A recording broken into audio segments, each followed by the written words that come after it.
So, what is most important? What's the most important thing you do each day? Care for your family? Take care of yourself? Those daily acts of discipline? What's the most important thing that you do?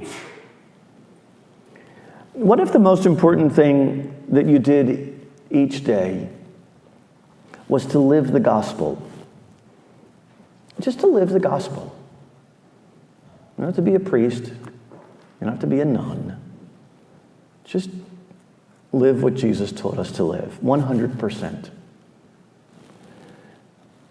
How different would your life be if you did that? How different would your life be if you lived the gospel 100%? A little different? A whole lot different. I suspect it'd be a whole lot different. In fact, I suspect if we all lived the gospel 100%, our lives would be radically different. And that fact that there would be a difference in the way that we live our lives indicates that there's a bit of a gap, a divide that exists between the life we lead and the life of the gospel, the life that Jesus calls us to. And it's a big gap, not even a close call. Look at what Jesus says in this gospel passage. Do you realize what I have done for you? I gave you a model to follow so that as I have done for you, you also do. Of course, the model is the washing of the feet. We know that from the story.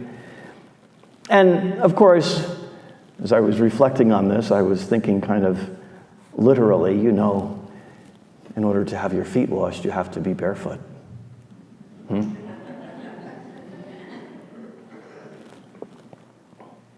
Of course, it is a metaphor. Washing in the gospel and the story really has to do with forgiving sins. I suspect a thinking person would say, forgiving sins, only God does that. I don't have a clue about that.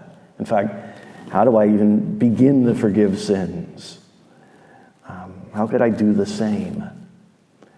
How can I forgive the people that truly have hurt me? And therein lies the gap, the divide that exists between our lives and the life of the gospel, the life to which Jesus calls us to, because indeed, washing feet has to do with forgiving sins. And that's why you have to walk barefoot. It's good to recognize that gap. It's good to recognize that there's a gap in our lives. And then when we do, we look at our lives and we say, for the most part, I'm a pretty good Christian, pretty good Catholic. Look, I'm at Mass on Holy Thursday. There's not many other people that are at Mass on Holy Thursday. I must be okay.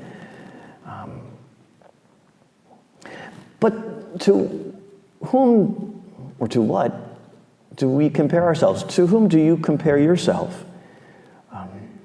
Celebrities? Movie stars?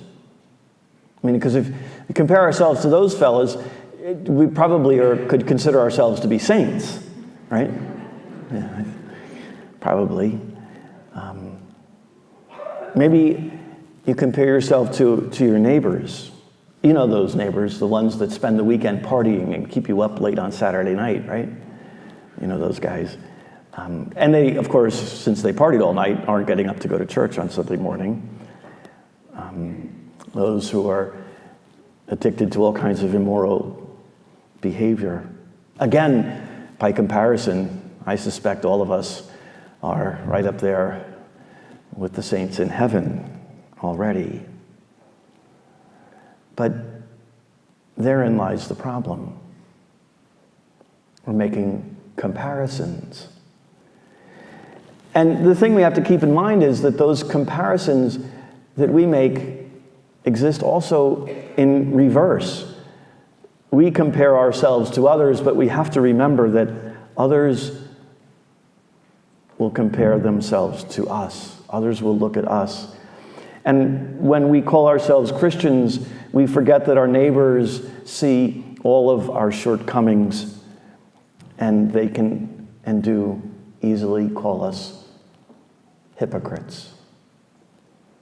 And in some ways, they're right. We are.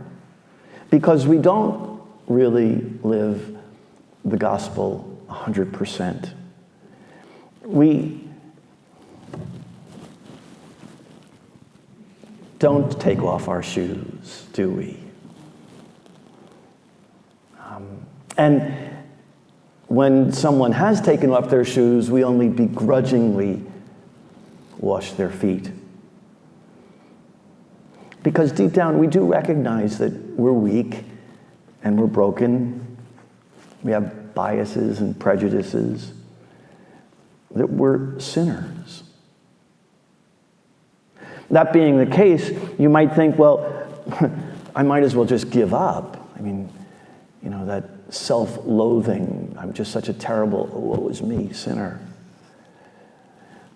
Or do we recognize the need to carry on? Because no matter what, we are still Christians. We still believe to the best of our abilities, right?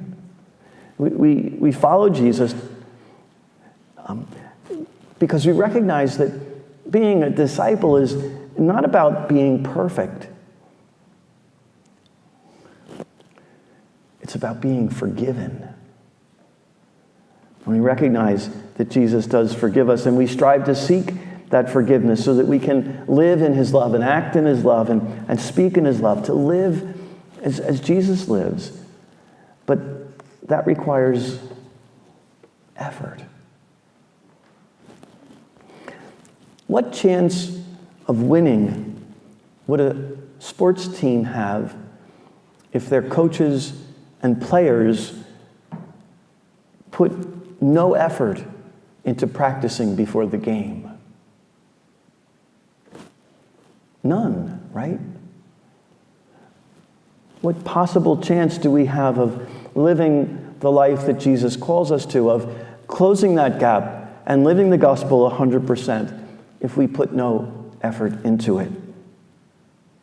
You see, living as Jesus calls us to live, living the gospel requires proactive intentionality.